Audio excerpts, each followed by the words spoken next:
ഇന്ന് തന്നെ ഡൗൺലോഡ് ചെയ്യൂ. കാണൂ നിങ്ങളുടെ ഫേവറേറ്റ് ഷോസ്. എന്റെ ഭാര്യയുടെ പേര് സമൃദ്ധ എന്നല്ലല്ലേ, അർച്ചന എന്നല്ലേ? ഒന്ന് മിണ്ടാതിരിക്കേ.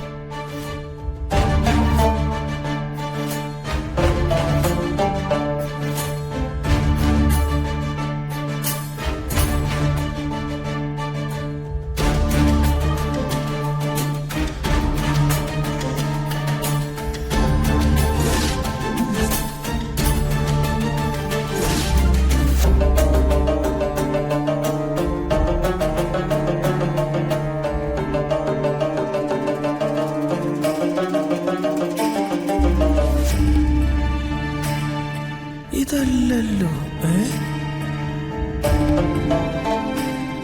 ആരാമേ? മോളെ, ഇത് നമ്മുടെ ഗൗരിമോളുടെ കൂടെ പഠിക്കുന്ന ഇന്ദുവിന്റെ അച്ഛനാ. ആ, ഓക്കെ. ഇന്ദുവിന്റെ ഏതോ ബുക്ക് മോളുടെ കയ്യിലുണ്ടെന്നാ പറയുന്നത്. ഒന്ന് നോക്കിയെടുത്ത് കൊടുക്ക. ശരി, ഞാനിപ്പോ എടുത്തിട്ട് വരാം. ആ. ഏത് ബുക്കാന്ന് വല്ലതും പറഞ്ഞോ? ഇല്ല, അങ്ങനൊന്നും പറഞ്ഞില്ല. ഓ ശരി, ഞാനൊന്ന് നോക്കട്ടെ. ഗൗരിമോളുടെ കൂട്ടുകാരിയുടെ അച്ഛൻ ഇവിടം വരെ വന്നിട്ട് ഒരു ചായ കുടിക്കാതെ പോകുന്നത് ശരിയല്ല. ബുക്ക് നോക്കി എടുക്കുമ്പോഴത്തേക്കും ഞാനൊരു ചായ എടുക്കാം. നിങ്ങളിരിക്കേ.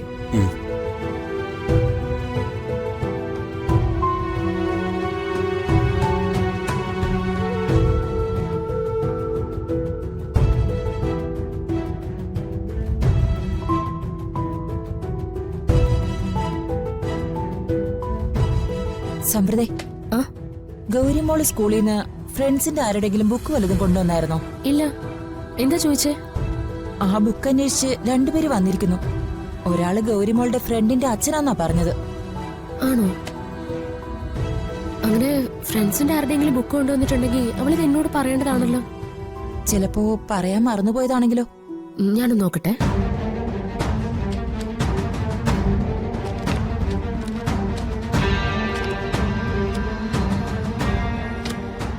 ഇതെല്ലാം ഗൗരിമോളുടെ ബുക്കുകളാ, അല്ലാതെ വേറെ ആരുടെയും ബുക്ക് ഇവിടെ ഇല്ല. ചിലപ്പോ മോളുടെ ബാഗിൽ തന്നെ ആയിരിക്കും. അങ്ങനെയാണെങ്കിൽ അത് ഗൗരിമോള് വന്നാലേ അറിയാൻ പറ്റൂ. എന്നാ സമൃദ്ധ തന്നെ ചെന്ന് അവരോട് ആ കാര്യം ഒന്ന് പറഞ്ഞേക്കേ. ഞാൻ പറയാം.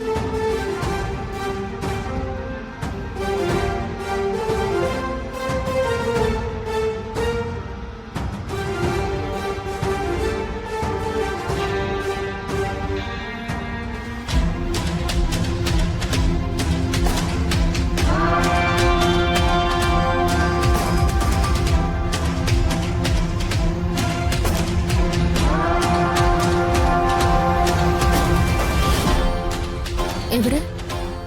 ഇപ്പൊ ഇവിടെ ഉണ്ടായിരുന്നല്ലോ. അമ്മ അവരോട് സംസാരിച്ചില്ലേ? പിന്നെ സംസാരിക്കാതെ. ഗൗരിമോളുടെ ക്ലാസ്സിലെ ഏതൊരു കുട്ടിയുടെ അച്ഛനാണെന്നാ പറഞ്ഞത്. ഇന്ദുന്നോ മറ്റോ പേര് പറഞ്ഞത്. ആ കുട്ടിയുടെ ബുക്ക് വേണമെന്ന് പറഞ്ഞു വന്നിട്ട് പിന്നെ അവരെന്താ പെട്ടെന്ന് സ്ഥലം വിട്ട് കളഞ്ഞത്? അതാ ഞാനും ആലോചിക്കുന്നത്. ശരിക്കും അവരെന്തിനാ വന്നേ? ബുക്ക് വാങ്ങാനല്ലേ? എന്തെങ്കിലും ഉടായ്പ കൊണ്ട് വന്നതായിരിക്കും. കണ്ടിട്ട് അങ്ങനെയൊന്നും തോന്നിയില്ല. അമ്മേ, ഇപ്പോഴത്തെ കാലത്ത് ആരെയും അങ്ങനെ വിശ്വസിക്കാൻ പറ്റില്ല.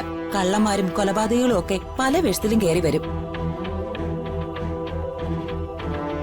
ആ കുട്ടിയുടെ പേരെന്താന്ന് അയാൾ പറഞ്ഞത്? ഇന്ദു.